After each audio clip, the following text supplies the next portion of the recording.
আসসালামু আলাইকুম, কেমন আছেন সবাই? আশা করছি ভালো আছেন। আমরা আলহামদুলিল্লাহ ভালো আছি। তো আজকে আরও একটি ভিডিও নিয়ে আপনাদের সামনে চলে আসলাম। আর ভিডিওর শুরুতে আপনাদের কাছে একটি অনুরোধ থাকবে, আজকের ভিডিওটি না টেনে সম্পূর্ণ ভিডিওটি দেখার জন্য। আশা করছি আজকের ভিডিওটি আপনাদের কাছে ভালো লাগবে। আম্মু আজকে বাজারে গিয়েছিল, তো বাজার থেকে এখানে দেখুন একটা সিলভার কাপ মাছ নিয়ে আসছে। আর আজকে বাজারে তেমন কোনো ভালো মাছ পাইনি, তো এটাই একটু তাজা ছিল, যার জন্য একে নিয়ে আসছে। আর সিলভার কাপ মাছে বড় যেগুলো একটু বেশি বড় হয় সেগুলোর স্বাদ বেশি লাগে। এছাড়া মিডিয়াম সাইজের, ছোট সাইজের এগুলো তেমন কোনো স্বাদ আমার কাছে লাগে না। এক একজনের মুখে রুচি এক এক রকম, তো আমি আমারটা বললাম। আর এখানে দেখুন মাছের নাড়ি ভুড়ি হয়েছে, এখন ওই যে বালিশ। তো এইবার হচ্ছে পিস পিস করে মাছগুলোকে কেটে নেবে। আর এখানে মাছ কাটতে কাটতে আর এক মাছওয়ালা আসছে গেটের ধারে। তো এখন সেই গেটের ধারে সেই মাছওয়ালার কাছে মাছ দেখতে যাবে সবাই, মানে একটু কম টাকায় মাছ, ছোট মাছ, যার জন্য দামও কম। আর এদিকে তো বাজারে চড়া দাম মাছের, এর জন্য হচ্ছে দেখতে গেছিলো সবাই। তো আমিও গিয়েছিলাম, কিন্তু মাছওয়ালা তার মাছগুলোকে সব ঢেকে ফেলছে, যার জন্য আপনাদের সাথে শেয়ার করতে পারিনি। তো এখানে হচ্ছে আমাদেরও মাছ রাখছে 1 কেজির মতো, 1 কেজির একটু বেশি। তো সেই মাছগুলাকে,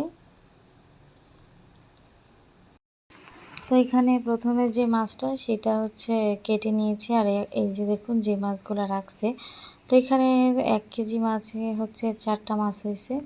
আর মাছগুলো দেখতে অনেকটাই ফ্রেশ, কিন্তু ছোট মাছ হওয়ার কারণে তেমন একটা স্বাদ লাগেনি। তো এখানে মাছ আমি বের করে দিয়ে আসছি, এগুলো কেটে নেবে। আর এখানে দেখুন পেঁপে গাছটা একটু বড় হয়েছে আগের থেকে।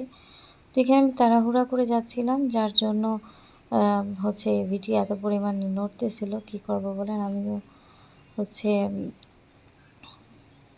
ইচ্ছা করে এরকম করি না, কারণ সবসময় একটা না একটা উপস্থিত থাকে কাজ।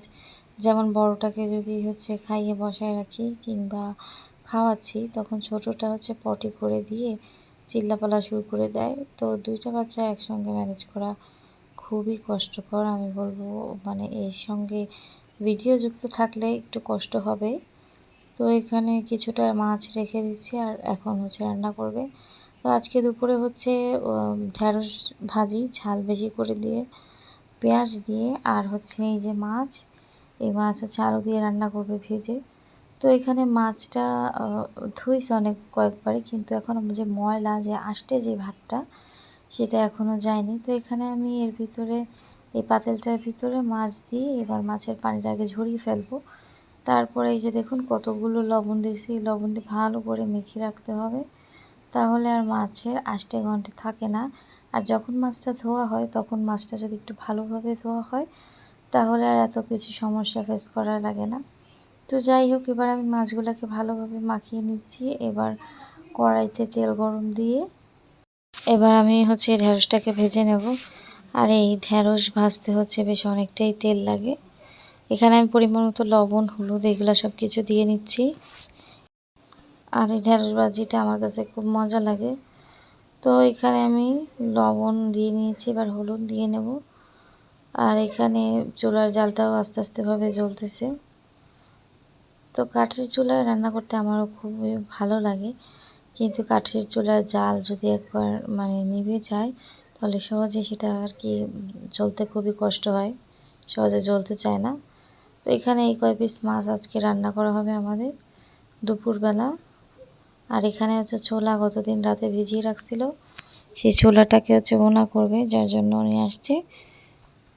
তো এখানে রান্নাঘরে এখানে সিদ্ধ দেওয়া এই ভেন্ডিটা ভাজা হয়েছে, এখন হচ্ছে আস্তে আস্তে লাল লাল হবে, তারপরে হচ্ছে ভেন্ডিটাকে নামিয়ে ফেলবে। আর এই ভেন্ডি ভাজা হচ্ছে হতে আস্তে আস্তে হয়, তো যার জন্য অনেকটাই সময় লাগে, কেননা তাড়াতাড়ি জাল দিলে ভেন্ডি ভাজিটা পুড়ে নষ্ট হয়ে যায়, যার জন্য ধীরে সুস্থে হচ্ছে মাছের ভিতরে আমি লবণ হলুদটাকে মাখিয়ে নিচ্ছি। আর মাছটা আজকে ভেজে রান্না করব, যার জন্য আগের থেকে লবণ হলুদ এগুলো দিয়ে নিচ্ছি, যাতে করে ভিতরে লবণ আর হলুদটা খুব ভালোভাবে ঢুকে যায়। তো এখানে তো আমার মাছ মাখানো শেষ। আর হচ্ছে এবার এক এক করে আমি কড়াইয়ের ভেতরে এই যে মাছগুলোকে দিয়ে নিচ্ছি। আর আগে মাথা দিয়েছি, কেননা মাথা হতে একটু সময় বেশি লাগে, আর সাথে অন্যান্য মাছ। তো এবার এক একে ভেজে নেব। আর আজকে আমি রান্না শেয়ার করিনি, তো রান্নার পরে এই যে আমার